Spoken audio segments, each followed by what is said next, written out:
Ngayon naman ho, mga bossing, may umiiyak na Duterte. Dahil sa pagkakaalis ni Marcoleta, pagkakaalis ng mga alyado nila, at pagkakaalis ni Chis Escudero. Di ba, Sir Junior Constantino Domingo at Libra October at Chaicher. O eto ho, mga bossing. ABS-CBN Davao News. No?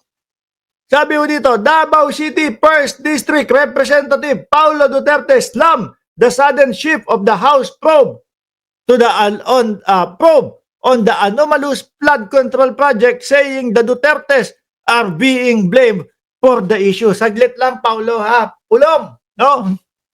Kamusta na po yung sasaksakin natin doon sa beer house? Ganito yan. Nung naglabas kayo, sinabi ninyo, 14,000 o etc. kung ilan man libo yung flood control project ng tatay ko. Hindi naramdaman yung epekto no?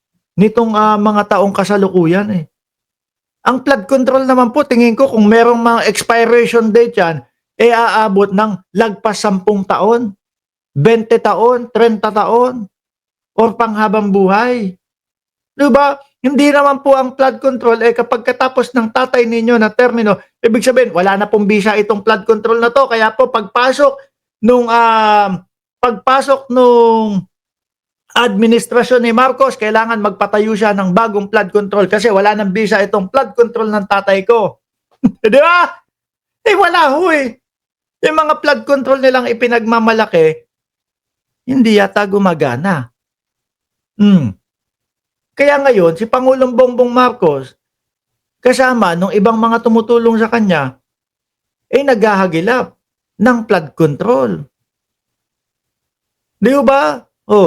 Kaya hindi talaga maiiwasan na hindi umabot sa punto na tanungin yung mga flood control doon sa panunungkulan ng iyong ama.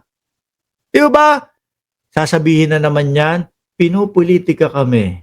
Sabi ni Bonifacio Valderay, 13,917 yan. Yung saktong numero, sinabi ni Digong. Bakit hindi yata gumana yung mga yan? Di ba? Bakit hindi yata gumana yung mga yan? Expired na? Kasi iba na ang Pangulo? Hence naman po pwede yata yun.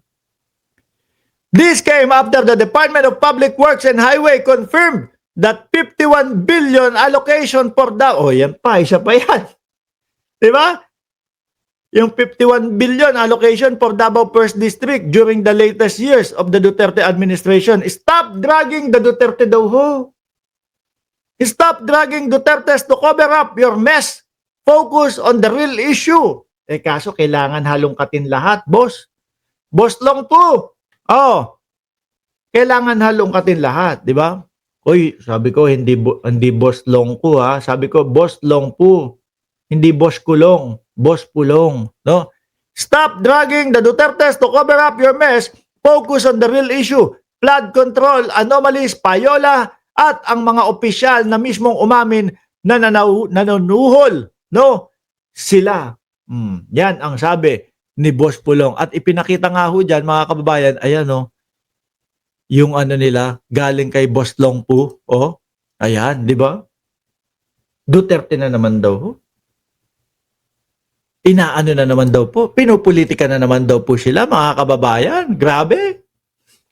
Iba talaga. Tapos yung mga DDS, naku, ayan, nagsalita na si Boss Long po. Pinupolitika. So pagpunta ho dito nung mga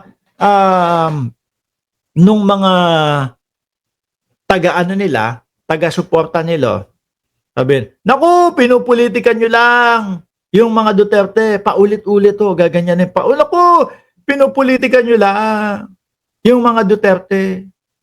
Bangag kasi kayo, ganyan na lang ho ang sasabihin, no? Ng mga DDS. Parang wala akong masyadong nakita. Bagay, 300 lang tayo dito ngayon, no? Kasi mga tulog pa iba at napaaga yung ating live stream, mga bossing. Ang mga DDS ang namumulitika. Totoo naman ho yan, mga kababayan. Tingnan nyo ho doon sa Senate Blue Ribbon Committee ni Marcol. Kumusta na kaya? Boss Marcoleta, Sandali nga, sisilipin ko. Kailangan atat na atat ho ako doon sa sa content ni Marcoleta. Sandali lang.